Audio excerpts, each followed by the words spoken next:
Asian championship जीतना मेक्सम legend, तो उसमें भी हम फोर्थ ही आते हैं। मतलब देखने गया था मैं स्टेडियम में, आगरा स्टेडियम में, मेरे और मेरी गर्लफ्रेंड के झगड़े में।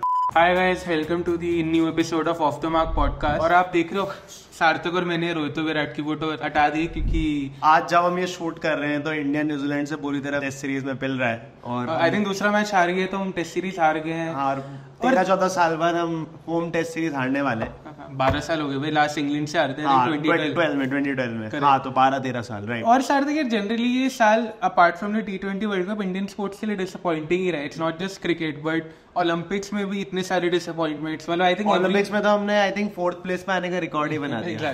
पर अगर हम 4th प्लेस के कंपटीशन में होते तो उसमें भी हम 4th ही आते। यार पॉइंट ये है कि मतलब एवरीवन वाज एक्सपेक्टिंग कि India will win double digit medals this time, but with the fail to do so. But I think next Olympics में मेरा तो यही प्रेडिक्शन है कि we will win at least 10 to 12 medals. हाँ, मतलब लास्ट ईयर जिस तरह से हमने 2021 में प्रेडिक्ट किया था, इस बार भी हम सेम रूट पे, so we are there. So this is first part of a multi part series wherein we will cover कौन-कौन सी गेम्स में India is progressing really well, जहाँ पे रियलिस्टिक मेडल चांसेस है और अभी उनको इसमें क्या इंप्रूव करना चाहिए, अभी क्या हो रहा है उन स्पोर्ट्स में। तो आज हम 4 स्पोर्ट्स डिस्कस करेंगे। तो पहली कौन सी कर रहे हैं सार्थक? उसके पहले welcome to the series on the road to Olympics 2028। मतलब हम घर पे बैठे हैं, एथलीट्स को ऑन द रोड होना चाहिए। ट्रू। सो आज कमिंग बैक टू हम कौन से स्पोर्ट्स डिस्कस करने वाले हैं, तो आई थिंक टेबल टेनिस से स्टार्ट करते हैं बिकॉज रिसेंटली इंडियन वुमेन ने एक हिस्टोरिकल ब्रॉन्ज मेडल जीता है। आई थिंक एशियन गेम में हमारा पहला मेडल है 1972 में शुरू हुआ था, एशियन चैंपियनशिप में। 72 में हुआ था शुरू ये Asian championship of table tennis, और पहला मेडल इस बार हमारी लड़कियां लेके आई हैं। But TT girls are playing really well. Olympics में भी उन्होंने काफी हाई रैंक क्वार्टर्स तक पहुंचे थे वही पेरिस में। काफी हाई रैंक प्लेयर्स को इंडिविजुअल इवेंट में भी मनिका बत्रा और श्रीजा कोला ने काफी हाई रैंक प्लेयर्स को हराया था। सो ओवरऑल अच्छा कर ही रहे हैं। एग्जैक्टली। और मतलब मेरे को ऐसा लगता है कि जापान के साथ जो सेमीफाइनल था वो भी क्लोज जा ही रहा था। मतलब we could have won it if we did a little better, but they gave a good fight to us like a much more experience and high rank players, Japanese players. और अगर जो अगली Olympics जो कि Los Angeles में, वहां के हिसाब से रियलिस्टिकली देखा जाए तो हमारे पास 2-3 बड़ी प्रॉब्लम है। If women table tennis can solve then there is a realistic chance of the medal. First thing is जो हमारे 3 प्लेयर खेले अभी ये एशियन चैंपियनशिप में, तीनों आर रीचिंग 30। राइट। मतलब आपकी Ayhika Mukherjee 27, Manika 29, so Tirtha is also 29। But ये जो एटलीस्ट तीनों प्लेयर जो एशियन चैंपियनशिप में अच्छा करके आए हैं, now by the next Olympics they will be at the wrong side of 30। And normally tennis players का प्राइम थोड़ा सा 28 से 34 होता है, तो वी डोंट नो कि how well will they perform in the next Olympics. And even will they be able to go और not, because एक तो हमारे पास यंग प्लेयर बहुत अच्छी है, Sreeja Kola, who did really well in the Olympics as well. और एक और प्लेयर थी जिसकी तू बात कर रहा था, अर्चना कामत, जो कि she took the सौरभ नेत्रावल का रूट। So उसने बोला है कि now she loves TT but she loves studies more and as an ideal Indian student वो अपनी मास्टर्स करने US जा चुकी है। Exactly. तो don't be surprised if 2028 Olympics में she plays from US side and wins a medal. Defeats Pakistan in a table tennis group match. Pakistan qualify नहीं करेगा। So I think table tennis पे realistic chance के लिए you need to find one more I think young player जिसको groom कर सके and I think आयिका will still be in the prime, तो हो सकता है वो खेले।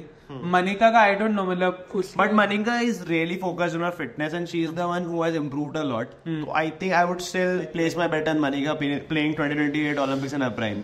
Right, and Shrija will be right in the middle of her prime at 29. तो आई थिंक उसके लिए बहुत अच्छा चांस है। And they need to groom 2-3 more young players just as backup and see कि by the time 2026 Commonwealth मतलब Asian Games roll out, how well are we doing in it? If we are realistically reach the semi-finals in the Asian Games, I think we might be able to progress further in Olympics and कोई medal एक किसी event में medal fight कर सकता है। Correct. तो याद आया एशियन गेम्स की तरह जो हमारे लिए एक वार्म अप होता था to on the road to Olympics to SS preparation, that is Commonwealth Games. So next Commonwealth Games is in Glasgow in 2026, but unfortunately 6 sports हटा दिए उससे। भाई हमारे 30 मेडल छीन चुके हैं। एग्जैक्टली, उन जो 6 स्पोर्ट हटाए उसमें लास्ट टाइम इंडिया ने कंबाइंड 30 मेडल्स जीते थे। कौन से यार? एक तो हॉकी हटा दिए, टेबल टेनिस हटा दिया है, बैडमिंटन हटा दिया है, क्रिकेट हटा दिया क्योंकि इंडियन मेंस टीम तो जाती नहीं थी, स्क्वॉश हटा दिए, हाँ, और रेसलिंग। तो दिनेश कार्तिक का नेटवर्थ कम होने वाला है। बट हाँ रेसलिंग में यार लास्ट टाइम हम 12 मेडल जीते थे यार। स्क्वॉश क्या लगता है कि रेसलिंग तो चल फिर भी ओलंपिक्स में है, हाँ स्क्वॉश ना बेचारी ओलंपिक्स में आ पाती है, मतलब स्क्वॉश के लिए कोई जगह ही नहीं बची है। वैसे भी वो इट्स नॉट लाइक क्रिकेट और फुटबॉल जो इंटरनेशनल स्केल पे इंडिविजुअल इतना पॉपुलर है, they need to be in any event, but ठीक है लेट। एंड उसका अपेरेंटली वो है कि ग्लासगो के पास उतना फंड्स ही नहीं है कि वे सब सेम ऑर्गेनाइज कर पाए। और यार इतनी प्रॉब्लम होती है तो इतना कभी गोल्ड कोस्ट कभी कोई शिफ्ट ही होते जा रही है ये कॉमनवेल्थ गेम्स ओवरऑल ही डाई कर रहे हैं। बट या coming back to our main topic of table tennis I think net summary है कि इंडिया का राइज है on Indian women's team specifically is on the rise, but they need to groom और build a pool of more younger players that can support our legends like Manika Batra and श्रीजाकुला। Legends वो बनेंगे यार अगर वो medal, but यार they were the first players to qualify Asian championship जीतना medal जीतना makes them legends यार इंडियन हिस्ट्री में they are correct. I think अब चलते हैं हमारी नेशनल गेम जो जीके बुक में कहते थे बट आरटीआई के बाद गवर्नमेंट ने बोला ऐसा कुछ नहीं है। हॉकी पे हॉकी अगेन यार बचपन में जब देखते थे इंडिया 2014 में जिस तरह से 7-0 8-0 हर जगह भाई मेरे को याद है 2010 जो कॉमनवेल्थ गेम्स इंडिया में हुआ था,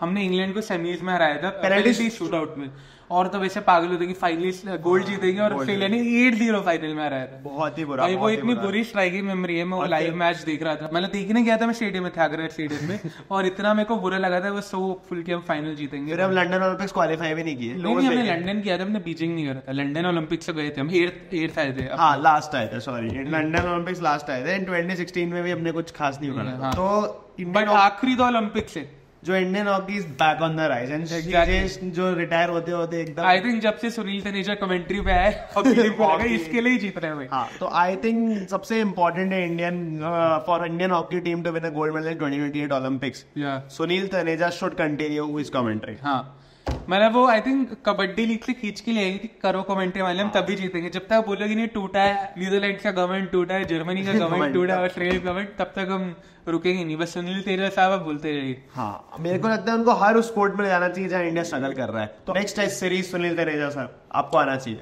football qualifier Sunil Taneja sir आपको आना चाहिए। मेरे और मेरी गर्लफ्रेंड के झगड़े सुनील यार पर हॉकी में अभी रिसेंटली इंडिया जर्मनी की टेस्ट सीरीज हुई थी 2 मैच की, जहाँ पे हमने 1-1 ड्रॉ करे, मतलब इंडिया न्यूजीलैंड में 2-0 हारे क्रिकेट में, बट यहाँ पे 1-1 ड्रॉ किया।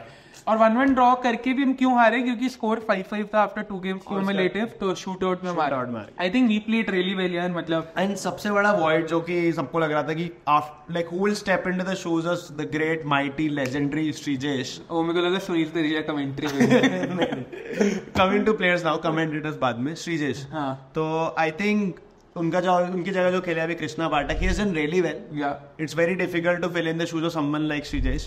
But yeah, he performed really well on the big stage. हमारे पास एक और बैकअप है who I like more, मतलब I have seen him play. He's played only 40 odd matches for India. Okay. I think including the वो 2017 Asia Cup में भी वो थे. Okay. Which is सूरज कारकेड़ा. मतलब I think he's also very good backup. तो श्रीजेश की हमें I think इतना दिक्कत नहीं होगा. Hopefully.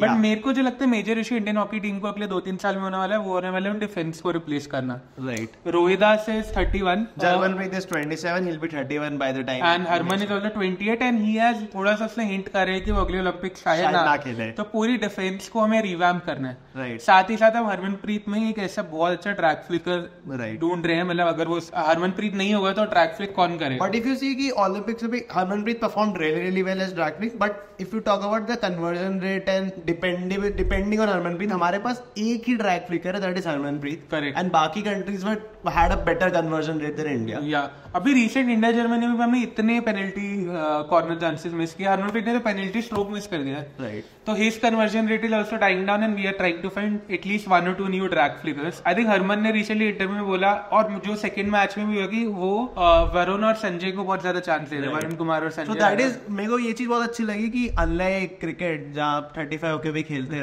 रहे हो हरमन को रियलाइज हो रहा है कि he might not be there at Olympics and he has already started grooming people to take his place, which is a very like, but I think पूरी डिफेंस को रिवैम्प करना would be a very big task, क्योंकि it's not about Harman track flick, Amit Rohit जैसा, मतलब जो कहते हैं ना निडर डिफेंडर कि आओ बॉल मारो मेरे को, आ बॉल मुझे मार, वैसा डिफेंडर है। अमित रोहिदास का भी रिप्लेसमेंट ढूंढना पड़ेगा अगले ओलंपिक्स में ले। जिसके लिए आई थिंक सब बहुत अच्छा रोड मैप जो होगा वो होगा कि 2026 में जो वर्ल्ड कप आ रहा है, हॉकी वर्ल्ड कप, जो नीदरलैंड्स और बेल्जियम में है। एंड हॉकी वर्ल्ड कप में हम लास्ट 2-3-4 एडिशन से काफी स्ट्रगल कर रहे हैं। तो उस वर्ल्ड कप के लिए अगर हम प्रिपेयर करें अपनी टीम की, want to do well in that world cup, तो आई थिंक ऑटोमेटिकली ओलंपिक्स तक वो टीम अपने प्राइम पे होगी। राइट। एंड इसमें एक चीज बहुत अच्छी हुई है हॉकी में, Sreejesh has taken the Rahul Dravid route and he is now grooming the young gun. So I hope कि 3 से 4 साल में वहां से भी हमें काफी अच्छा रिजल्ट। हां, और श्रीजेश इंजोलाइला भी चाहिए, मतलब होगी। सो हाँ, तो Sreejesh is completely taken the Rahul Dravid. और यार ये भी तो एक वर्ल्ड कप वो भी जिताएंगे। और वो भी यार आई थिंक ओलंपिक्स में इंडिया ने बहुत अच्छा किया हॉकी, मेंस हॉकी टीम ने, बट वर्ल्ड कप में पिछले 3 आई थिंक सेमीफाइनल भी थोड़ा अनलकी रहा। Like they could have definitely progress to final, specially quarter में जो लेजेंडरी डिफेंड करे ten man against Britain. Correct, too good. But I think यार मैं लास्ट 6-7 वर्ल्ड कप में तो हम सेमीज में भी नहीं पहुंचे हॉकी वर्ल्ड कप में। It's time to turn that around. हाँ, लास्ट बार जो इंडिया में भुवनेश्वर में हुए थे उसमें 9th आए थे, उससे पहले क्वार्टर्स में आ रहे थे, वो भी भुवनेश्वर में हुआ था। हाँ, तो आई थिंक इंडिया के लिए वर्ल्ड कप के लिए रेडी होना चाहिए, वर्ल्ड कप के लिए प्लानिंग करनी चाहिए, और आई थिंक वेन्यू चेंज करना चाहिए, भुवनेश्वर की जगह दिल्ली में कराना चाहिए। फैन तो सिर्फ भुवनेश्वर में आते हैं। That is true. बट हाँ, या नवीन पटनायक अपने बंदे बेचता तो पता नहीं, और अब वो है नहीं, तो आए ना कोई देखने, I don't know. But I think Odisha is a very good culture for hockey. Kalinga hockey stadium is really nice, and let's see यार, I hope India world cup के लिए अच्छा प्रिपेयर करे, क्योंकि नेदरलैंड्स और बेल्जियम में थोड़ा कोल्ड वेदर भी होगा, तो acclimatising to that would be like Peter Fulton, right, very important task as well, apart from just like getting new players into the team, finding replacements for the defence. तो थोड़ा एक transition phase आ चुका है, but I think we still it's important that they have already realised it and वो उस पे efforts डाल रहे हैं। Unlike some other sports teams in the country. We are obviously not talking about cricket. But yeah, 2028 I think hockey में I'm fully confident हम वापस medal लाएंगे। या मेरा hopefully I think we reach the final, but let's see, मतलब final में कुछ भी हो सकता है, but I am hopeful कि we'll reach. हाँ, इस बार हम we'll get third time lucky and we'll reach finals. But contingent on Sunil तेरिया सर, आप अगर देख रहे हो तो सुनील सर आपसे हमारी रिक्वेस्ट है, प्लीज टूटा एले का कमेंट करना ही पड़ेगा। जस्ट तो यार हमने इस एपिसोड में 2 स्पोर्ट डिस्कस करे, वुमेन सिविल टेनिस और men's hockey. Right. I think अगले एपिसोड में हम 2-3 स्पोर्ट्स और डिस्कस करेंगे डेफिनेटली, और ये इसी मल्टीपार्ट सीरीज में आपको बताएंगे क्यों हमें लगता है कि India finally double digit Olympic medals लेके आएगी। हाँ, तो see you again in the next episode. और आप भी बताइए हमें कि आपको क्या लगता है कि क्या इंडिया रियलिस्टिकली ला सकती है 10-12 मेडल, या फिर से हमें दुख के साथ ही जीना पड़ेगा। See you on the next episode. Bye bye.